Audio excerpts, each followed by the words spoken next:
superhero games have evolved. They've gone from simple cash grabs to full-on blown movies themselves, but most of them are these third-person action adventures. What happens if we completely flip the script, turn it into a strategy game, make it a card game, and get one of the best developers of modern day when it comes to making actual strategy games, Firaxis, to actually be behind the product? Well, we get a hybrid turn-based strategy card game in Midnight Suns, Firaxis' first delve depths into the Marvel Universe. But is it worth your time? Well, before we go any further, welcome to Stay Tuned on Gaming. I'm your host Damon, where I get to talk about video games for as long as I want. And today, I'm going to review Midnight Suns on the PS4, because that's the only version I have. If you like this video, please comment down below. Tell me what you liked about Midnight Suns. Tell me what you don't like about Midnight Suns.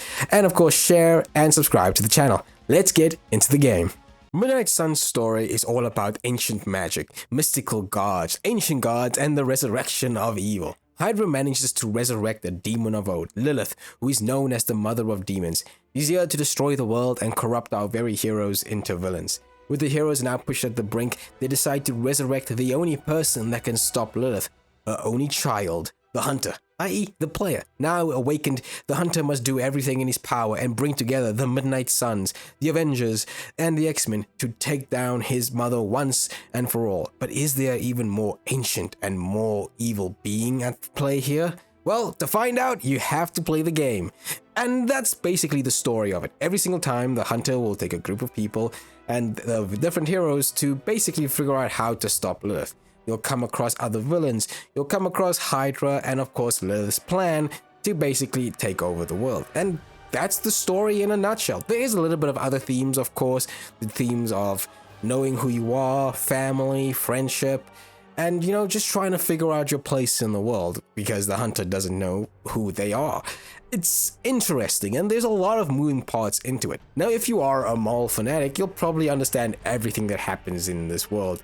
But this is on the more mystical and magical side of Marvel, and I know nothing about that side of Marvel. At most, I only really know the comics. So a lot of the characters that you meet here, like Magic and Nico, and actually the Midnight Suns in general, I didn't even know the Midnight Suns was a thing. So taking this realm of Marvel, which is very unknown, and making a whole game and story around it, was probably a pretty tall task, and do they work and deliver on it? Sometimes. Look, obviously they have other characters like Iron Man and Marvel, which you know, but the Hunter, I believe, is a made-up character for this game, so that's a bit easier to write in, because the Hunter is this thing that lived all these years ago and obviously defeated Lilith in the past, and now he's trying to figure out how basically everything works now, and the relationship between Agatha, his mother, and the caretaker, and how everything happened before he was born and while he was born, is something that they try to make very interesting. The biggest issue is that the story just isn't that compelling. The writing isn't that strong. It's very comic booky and pretty just on surface level stuff. So the story just doesn't really hold any weight.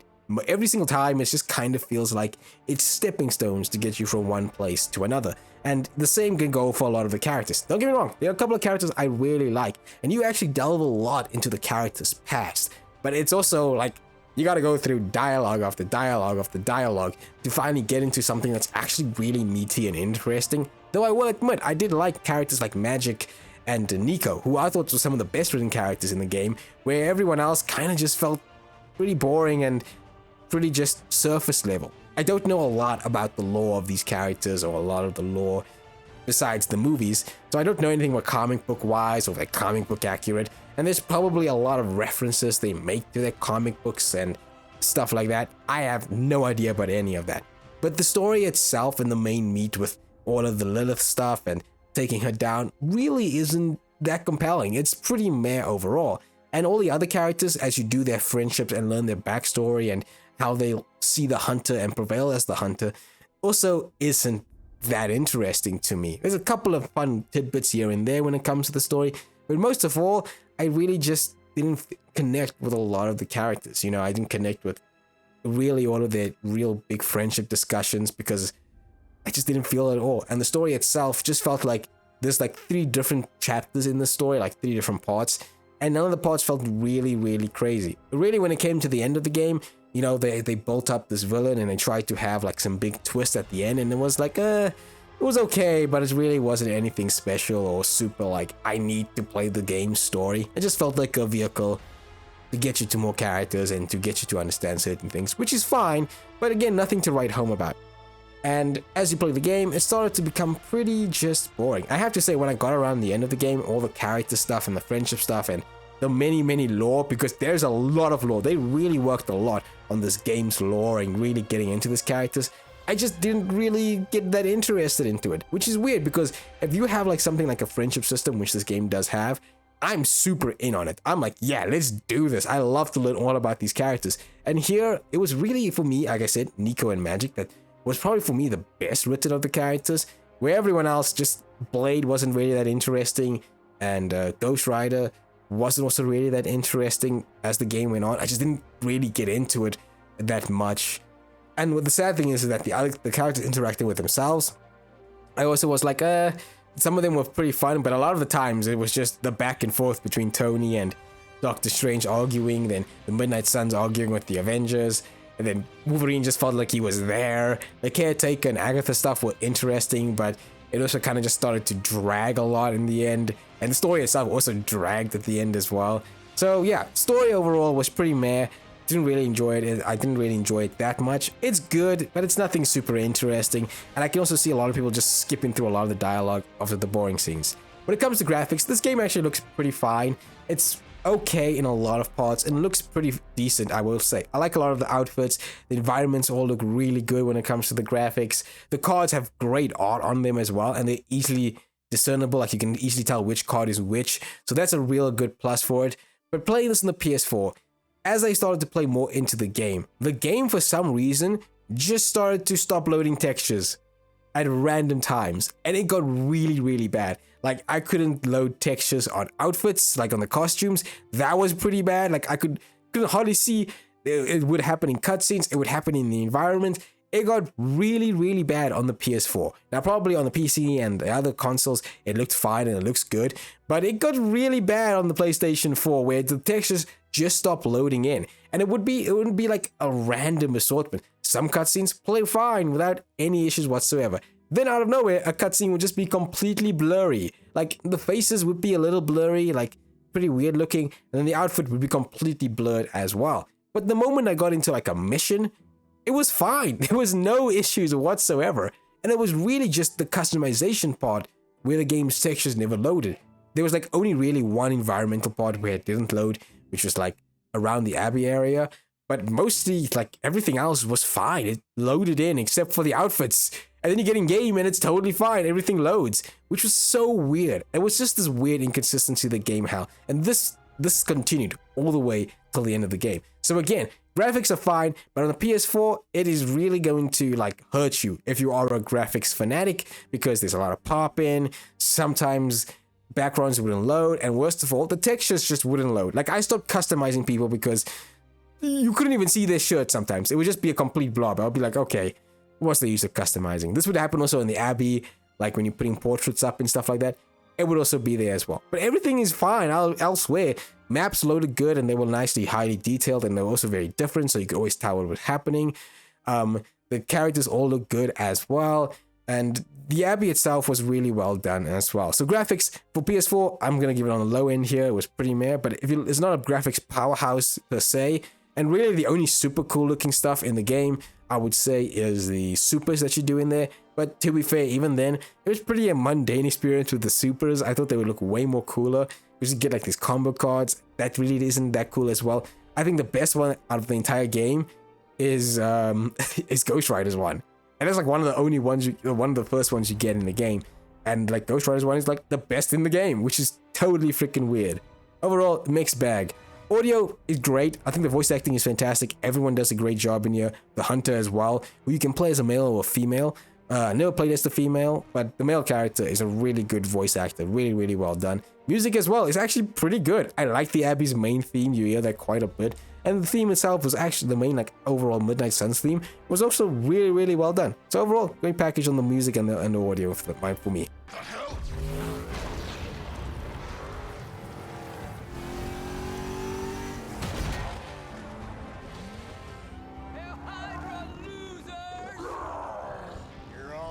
Of fools. Oh man, is he? He's really gonna go for it. Go for what? Hold on!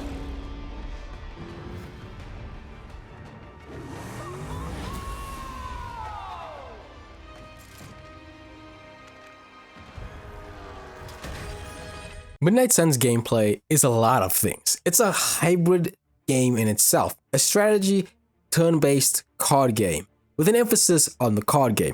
Now there's a lot of systems in here, but I'm going to first focus on the missions, the gameplay, and actually playing the actual card game. Yes, it is a strategy game, but I'm mostly talking about the card game. And then I'll talk about the pre-planning stuff and the abbey and all those things. Every hero has a deck of 8 cards, and they have to contain 1 attack, 1 skill, and 1 heroic cards. And then the cards are split even further. Those that cost nothing will give you heroism, and then the other cards will cost you heroism. And those cards are way more powerful. Heroism is kind of like the game's mana system, and you'll use that for the more powerful cards and doing various other stuff when you're in the game. Now, every hero has a unique deck, and every hero plays a little bit differently than everyone else. The Blade, for example, can do bleed, and he can make multiple enemies bleed. Magic can open up portals and hit enemies into those portals. Captain Marvel can go binary if you play 3 of her cards, increasing her attack as well as giving her a lot of shield ability. So each one is different. The Hunter will probably be the most unique, as you can build the Hunter out however you want, be it they can go like either a Dark Hunter or a Light Hunter, so you can have a variety of builds for the Hunter. You can make them a tank, you can make them one that's all about status elements and status effect, or you can make them an all-rounder. When you go on a mission, you pick 3 heroes to choose from. 1 will be recommended by whatever mission, and then the 2 can be whoever you want it to be. I mostly went with the Hunter because it was the best way to build up friendships, and I'll get to the friendship stuff a little bit later. When you do get into the mission, this is where the game is pretty, again, unique in itself. It's not like other card games where in other card games your mana system or your energy system will dictate how many cards you can play a turn, but here you actually have a lot of restrictions. First, you can only play 3 cards per turn. You can redraw twice, which means if you have a card in your hand you don't like, you can discard it to get something else. You can move once, and then you can use 1 item, which can be changed later on in the future to like 3 items. The trick is to how to manipulate that system of playing 3 cards per turn, as well as manipulating the others like redraws and moving once, by playing more cards than you need to. For example, the cards that have a free ability attached to them don't use a card play whatsoever, so you can play them and be totally fine. Otherwise, cards that have the ability of quick, such as a quick effect on them, and you kill an enemy with that card, it actually will refund your card play. So you have to always figure out, how do I play? And again, not every card has quick and not every card has free, and you can't just give them those abilities. They're very selective on what you do.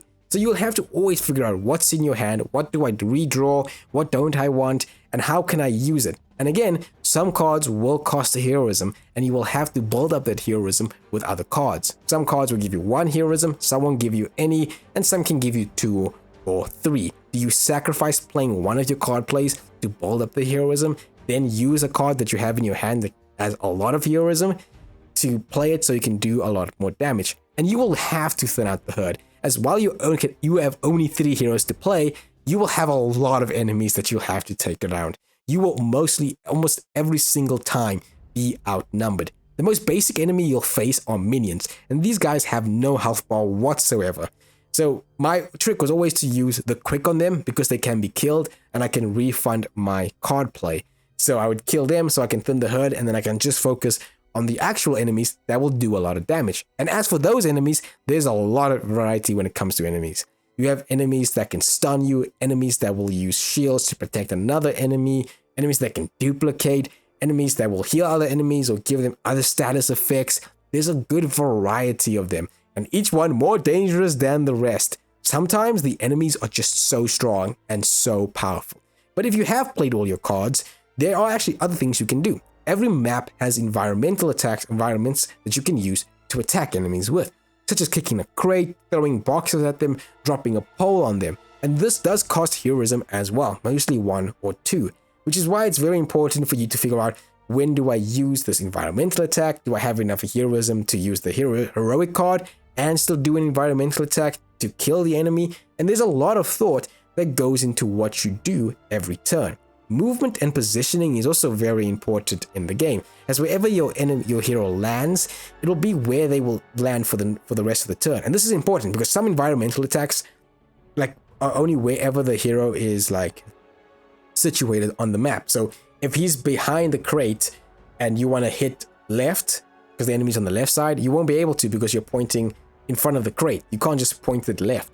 So positioning is very important. Another important stat besides some of the other stuff is knockback. Knocking back enemies into other enemies, into the side walls, into heroes, or even off cliffs are so important. It's one of the easy ways where you can stun enemies by knocking them into like an electrical box or knocking them off a ledge to kill them instantly. That's really probably one of my fun parts about this game. And that's mostly what you're going to be doing, making sure you have the right cards, working with the decks, and figuring out how to always thin the herd. And the thing is, it can get very overwhelming, as every single turn you get reinforcements that will come. Sometimes it could be minions, easy to defeat. Other times it will be one minion and a guy that's just going to really piss you off as you take them on. Now, missions are mostly two types, either going to be a story mission or a general mission. And general missions have a wide variety of them. They usually require you to bring one recommended hero, like one required hero, and then it's going to be whatever you choose, and then it will be whatever type of mission it is. Now, there's a good type variety, but not too crazy amount. Most of it is protect the device, destroy the device, capture the agent, survive the onslaught, defeat all enemies, and they even have difficulties attached to them like easy, normal, and hard.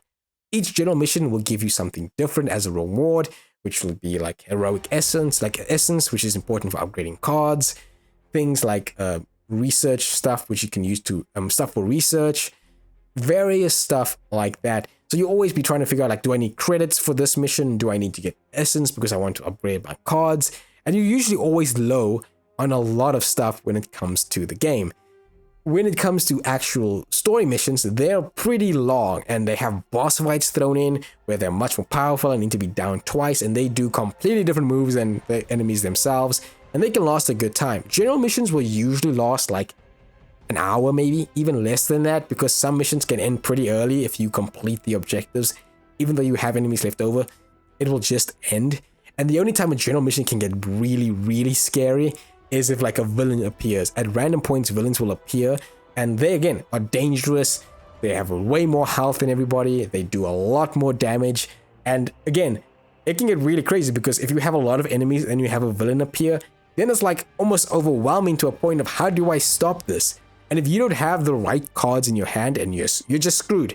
You can't do anything, which is sometimes I feel the worst part about this game, because I wish I had way more control in a strategy game, and in this game I don't. There's a lot more randomness in it than I would like to be, because I don't think it's that good of a card game as well. Just because I think there's just a lot of limited card pools for the other heroes. The hunter has the biggest card pool, while the other heroes have very, very limited card pools. But once you finish the mission, you're given a star rating, you get some gloss, which you can use to buy cosmetics items, and you can even make a nice little comic book cover with the heroes you took. Every mission will give you one gamma coil. Now, gamma coils are pretty important, as it's the only way that you can get cards. Whatever heroes you took on the mission will gain access to that gamma coil, and once you open it, you get access to 4 cards that you can choose from. But you can only pick 2 cards. The rest get discarded and thrown away. You kind of want to figure out what you want here, and picking cards is usually going to either be I pick a new card or I'm going to pick a card I already own, because the way you have to upgrade cards in this game is that you need a copy of one of those cards. So you need at least 2 copies to upgrade that card, and upgrading cards again is very important. Elsewhere, you have to also train your heroes to upgrade your cards. You can also create new cards. Research is also very important. It dictates, like, every time you get a new research item, it will level up the research, and you actually have to play with different heroes in this game because it's actually like locked behind certain heroes. Like, you have to take Blade on 3 missions if you want to unlock the ability to do this research. So it does force you to play with different heroes as the research go on. Intel Ops or Hero Ops is a good way for you to get cards that have modded abilities. This again is really important because you can only upgrade cards once. But hero abilities that have mods onto them can have like different effects or statuses added to them, which is very important. The Abbey is a big place, and it's probably the most interactive hub area I've ever seen, and you can actually explore it. Actually, it's recommended you explore the Abbey, as there's a lot of stuff to find in the Abbey. Ingredients that you can use to make items, as well as story implications as well, like finding out the history between the caretaker, Agatha, your mother, and of course you yourself. At points, there will even be blockages preventing you from getting to the other side of the map, and you'll actually have to complete a mission with your Demon Dog Charlie to progress further and get a new ability that you can use to access secret areas of the Abbey as well. Around the Abbey, you will also find chests, and these chests you can open up with arcane keys, and they will give you a variety of stuff like buffs that you can for your hero, that you can, like a passive buff for your hero that you can use in the next mission. And most importantly, it will give you like different outfits and different colors for your different heroes. And again, you'll be using gloss to do that. Lastly, there's friendship. And friendship is probably the most important thing in this game next to actually playing and using cards. Whenever you talk to heroes, you can build their friendship. And building their friendship is really important because not only can it give you a buff, it can give them a buff, and it can also unlock their other cards as well. And most importantly, hero combo cards. Hero combo cards are cards that two heroes need to be alive for to use, and they're very, very powerful one-of-time cards that you can play with in a mission. They're probably the best cards you can get besides doing that. Now, when you want to do friendship and upgrade them, you have to invite heroes out to a haven or a hangout, and then you got to give them a gift that they will like. You have to choose carefully. Choosing the wrong gift won't give as much reward, and choosing the right gift will give you better. Heck, even choosing the hangout will give you better. But again, doing this is very important because you can get a nice passive boost, as well as the hero themselves. The other hero themselves can also get a passive boost as well. Training is also pretty important. Every day you can train one hero, and sometimes after you train them, they have to wait a couple of days. But training them is very important as it can give them a level up in their friendship. It can also give them a passive boost that you can use in the next mission, like giving them the ability to move twice next mission. Like you can now move two extra times at the beginning of the next mission, which again is really good. And what's great is that if you don't take them on the mission, they still keep that buff. It doesn't go away until you either replace it with a new one or you take them out on the mission. So that's really fun as well. You can even walk around and customize the Abbey with the different pictures that you can make in this game, which is again, you can take a picture at any point and have fun with it and decorate the paintings with those comic book covers that you have, which is really fun, a really fun thing to do in the game. But the Abbey itself to me isn't very that interesting. Halfway through the game, I kind of just got bored from the Abbey. The chests don't really have a lot of cool stuff in it except maybe a couple of cards, and I didn't really care for the customization stuff because it was just like, I don't really care that much for it. There is a day and night cycle. During the day, before you do your mission, you basically can forge your cards, do all the stuff you have to do friendship stuff. Then at night is like after you come back from the mission. You can't do anything at night except explore the Abbey and maybe talk to a hero to increase their friendship. Various points, heroes will even ask you for help, and you have to do a certain task to increase their friendship. But you also gain a buff for this as well. It's just weird that you can't do anything at night. Like you can't do any forging of cards, you can't prep anything, you can't train anyone.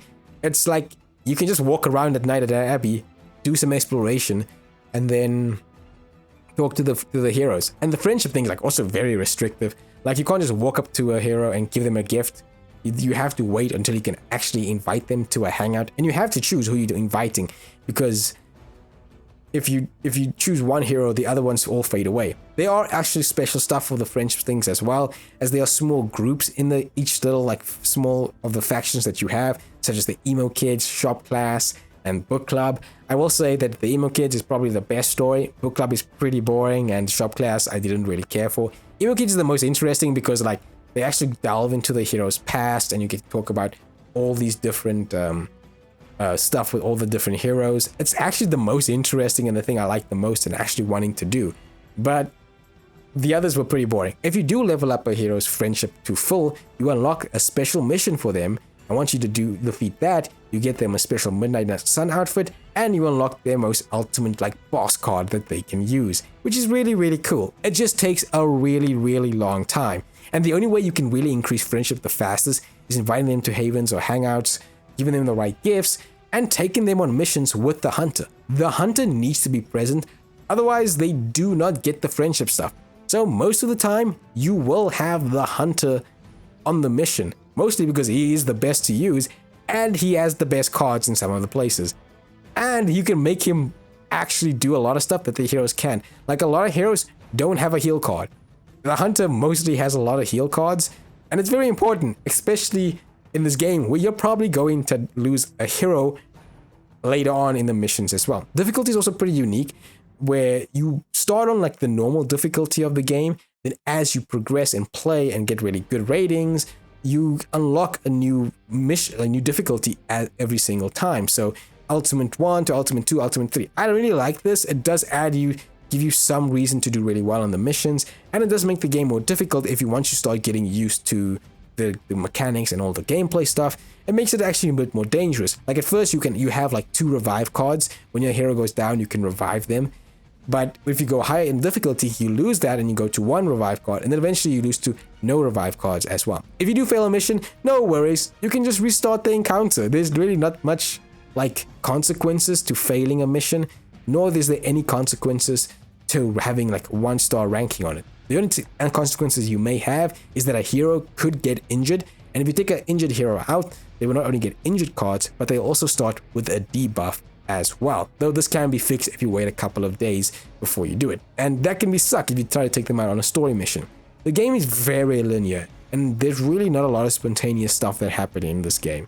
Like, there's nothing that will be like, oh, now you have to do this mission. There is a couple of points, like certain story elements and story missions will actually pop and will actually just immediately play after another mission, and you'll be like, oh my gosh, and you can't even choose what heroes you get to take with you. So that part's are really, really cool and really fun. Overall, the gameplay is fun. It's nothing super crazy. It's not a super hard strategy game. It's not a super in-depth strategy game. It's a very casual strategy game.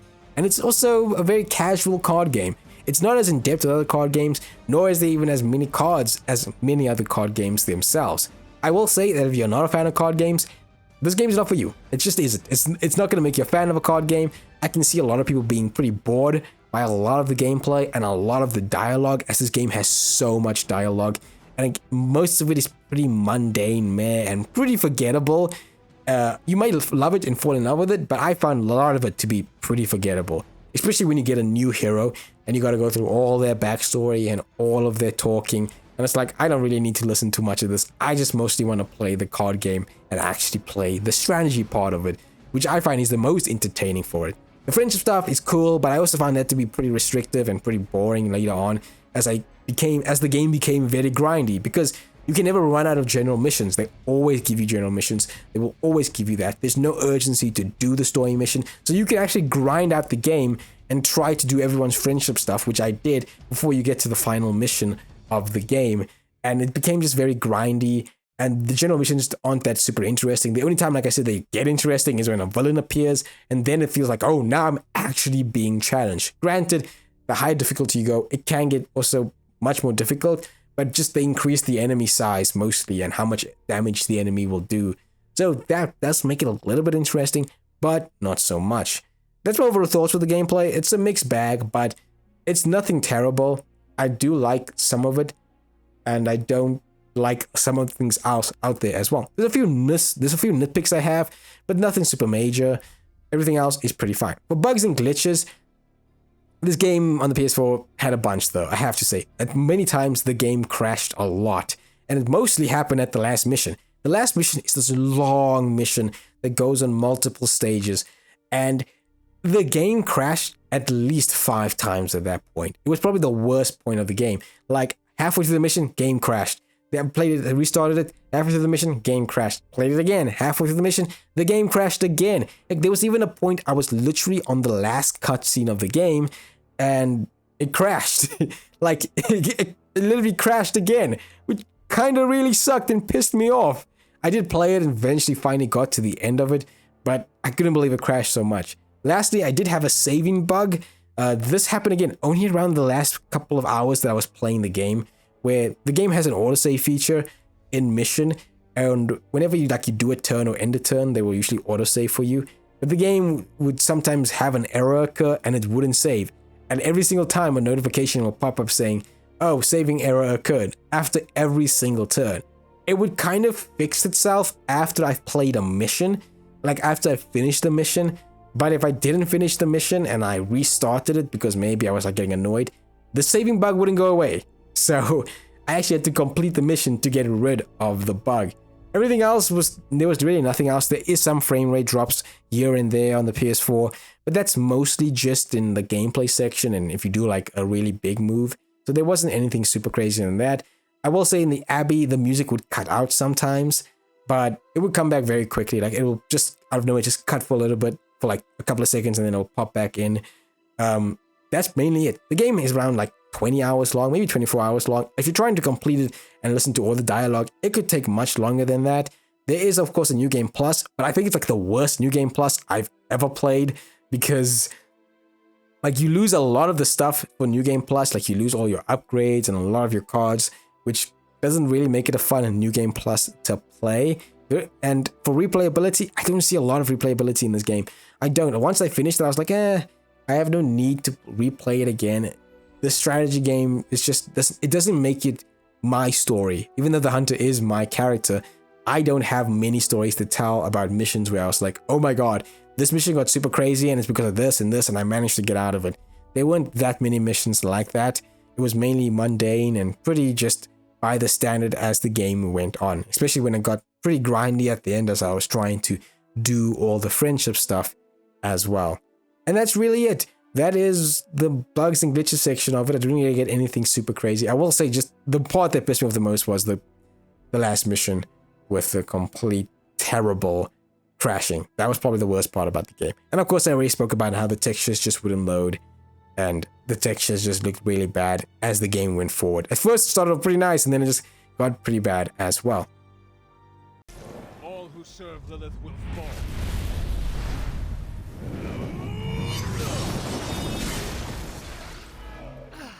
But I thought we were friends.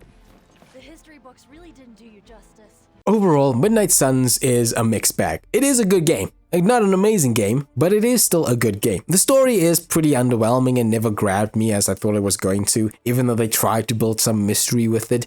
And the different other characters I also really couldn't connect with because I felt like the writing was just so pretty mere and mundane that none of it became any memorable. While I did connect with some of the characters, most of them I just kind of couldn't stand and were pretty boring and just very surface level. As for the gameplay, a lot of it again is a mixed bag. I do think it's a fun strategy game. Very casual and nothing that too deep, but it does do its job well. But there are some systems that I felt tacked on. The hero op stuff I hardly ever used for modded cards, and I didn't really care so much for the friendship stuff. I felt it was very restrictive and just kind of padded out the game. As for the card game aspect of it, it is done well, even though I think it's just feels that it wasn't deep enough to really make it really fun. If you are a fan of card games, you'll enjoy this year, but you also could get annoyed how they felt like they just needed something extra. If you're not a fan of card games, I don't think this game will make you like it whatsoever. And I can even see strategy game purists turn away from this game because it just isn't that deep of a game. But if you're not a fan of strategy games, I do think this would actually be up your alley. It's not that tough. It's very casual. You get to understand a lot of the mechanics very easy, even though I feel like some of them are tacked on. And you get to understand your threats. And playing this game at certain points can make it actually pretty damn fun. I actually recommend picking it up on a sale, but if it is available on a subscription service of some sort, it's not a bad time to play. It's around 20 hours long, and it could be even longer if you try to grind out the rest of the stuff in there. I didn't play any of the DLC, they just didn't look super interesting to me. They were mostly just kind of not there that I was like, oh, I really want to play this because there's a Deadpool DLC and there's a Storm DLC, and I was like, they just don't grab me enough in here, and none of it looked like it really changed the game on how you play or how you really do anything, which was kind of a shame because XCOM had some DLC that completely changed how you play the game. I don't think there's really a good tale for replayability in this game. You could replay it again if you wanted to, but I would probably not replay this game in a very long time, just because I don't think there is enough replayability in here. There isn't enough like other strategy games where nearly every time you do a new playthrough, it's kind of something a little different. Not so much with Midnight Suns. Overall, pick it up on sale or find it on a subscription service. It is definitely worth your time.